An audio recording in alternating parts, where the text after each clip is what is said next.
Hello friends, welcome back to this channel. दोस्तों, इस video के अंदर बात करेंगे स्टॉक मार्केट क्रैश के ऊपर, क्योंकि आपको पता होना चाहिए रिसेंटली क्या चल रहा है। लेकिन उससे पहले आप लोगों से रिक्वेस्ट करना चाहूँगा, अगर आप पहली बार देख रहे हैं इस चैनल को, सब्सक्राइब करके बेल आइकन को हिट कर लीजिए। और डीमैट या ट्रेडिंग अकाउंट अगर आपको ओपन कराना है, डिस्क्रिप्शन बॉक्स में लिंक दिया गया है। दोस्तों, अगर आप देखें तो ये सिचुएशन आपके सामने है।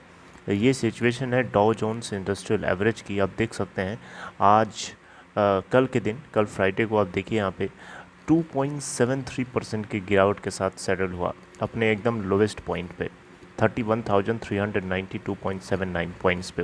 आप देख सकते हैं पिछले एक महीने से बहुत ज़्यादा गिर चुका है। वैसे ही आप S&P 500 को भी देखेंगे, ये भी 2.91% की गिरावट के साथ पूरे इंट्राडे के लोवेस्ट पॉइंट पे बंद हुआ। आप देख सकते हैं।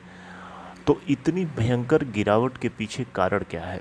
आप देखिए ना, S&P 500, डॉ जोन्स, जो इम्पोर्टेंट इंडेक्स हैं, इंडाइसेस हैं, ये सभी के सभी अगर इतना ज़्यादा लुढ़क रहे हैं तो इसके पीछे कुछ तो कारण होगा। कारण क्या है दोस्तों? कारण जैसा कि मैंने आपको एक वीडियो के जरिए हिंट किया था पहले, कि इन्फ्लेशन का डेटा यूएस में आने वाला था। Dow Jones sinks over 800 points after red hot May inflation.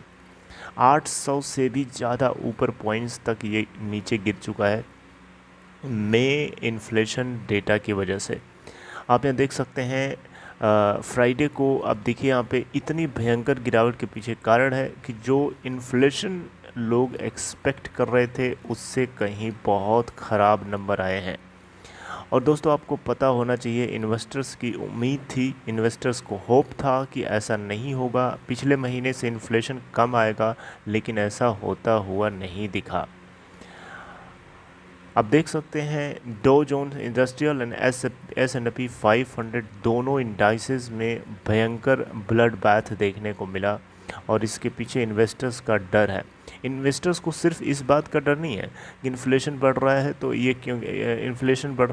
दोस्तों, आपको ये बात पता होना चाहिए कि इन्फ्लेशन के बढ़ने की वजह से जो फेडरल रिज़र्व है, जो वहाँ का सेंट्रल बैंक है, वो क्या करता है, उसके हाथ में ब्रेक है। जैसे साइकिल या कोई आप कार चलाते हैं तो उसमें जो ब्रेक होता है वो आपके कंट्रोल में होता है। जब ज़रूरत होती है तो आप ब्रेक दबा देते हैं, जब ज़रूरत होती है तो आप ब्रेक हटा लेते हैं। तो सेम सिचुएशन यहाँ पे भी है। अगर इन्फ्लेशन ज़्यादा बढ़ेगा तो एक तरीके से खतरा है, फेडरल रिज़र्व के सामने एक बहुत बड़ी चुनौती है। तो फेडरल रिज़र्व उसको कंट्रोल करने के लिए, उसको बैलेंस करने के लिए क्या करेगा? रेपो रेट, जो सेंट्रल बैंक का रेट ऑफ इंटरेस्ट होता है, वो बढ़ाएगा। अगर वो बढ़ाएगा तो इन्वेस्टर्स को सबसे ज़्यादा डर इसी बात का है। क्योंकि दोस्तों, होता क्या है कि जब रेपो रेट या कोई भी बैंक अपना, सेंट्रल बैंक अपना इंटरेस्ट रेट बढ़ाता है तो जो फाइनेंशियल बैंक्स होते हैं, फाइनेंशियल इंस्टीट्यूशंस होते हैं, उन सारे के लिए उसी सेंट्रल बैंक से लोन लेना बहुत ही महंगा पड़ जाता है।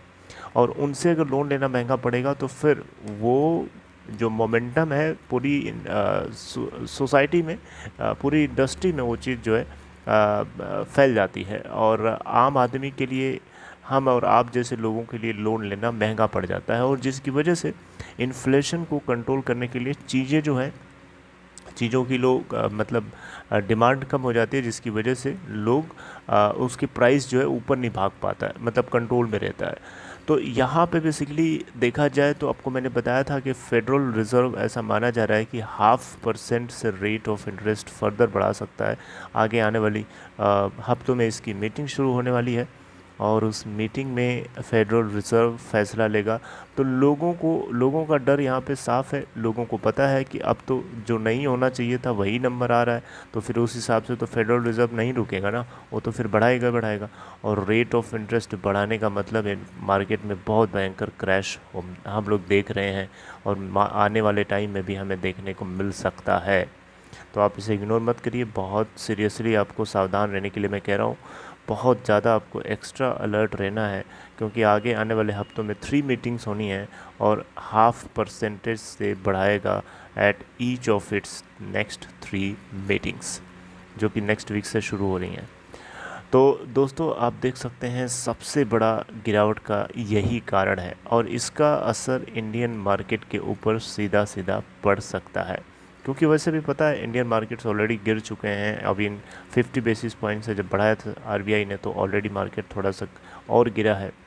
और मे बी कि इस खबर की वजह से, क्योंकि इससे जो ग्लोबल सेंटिमेंट है इस खबर से बहुत ज़्यादा नेगेटिव है, जिसकी वजह से एशियन मार्केट्स में भयंकर ब्लड बैथ देखने को मिल सकता है। राइट, आप देख सकते हैं यहाँ पे टर्म यूज़ किया गया है Dow sinks over 800 points after red hot में इन्फ्लेशन डेटा। तो दोस्तों ये था सबसे बड़ा कारण गिरावट का। आई होप आपको इन्फॉर्मेशन समझ में आई हो। तो अगर आपको इस वीडियो को लाइक कर देंगे तो उससे क्या होगा कि मेरा मोटिवेशन बना रहेगा आप लोगों के लिए काम करने के लिए। और दूसरी चीज़, अगर आप डीमेट अकाउंट या ट्रेडिंग अकाउंट ओपन कराना चाहते हैं, डिस्क्रिप्शन बॉक्स में उसके लिए लिंक दिया गया है। मिलते हैं नेक्स्ट टाइम, तब तक अपना ख्याल रखिए। Take care.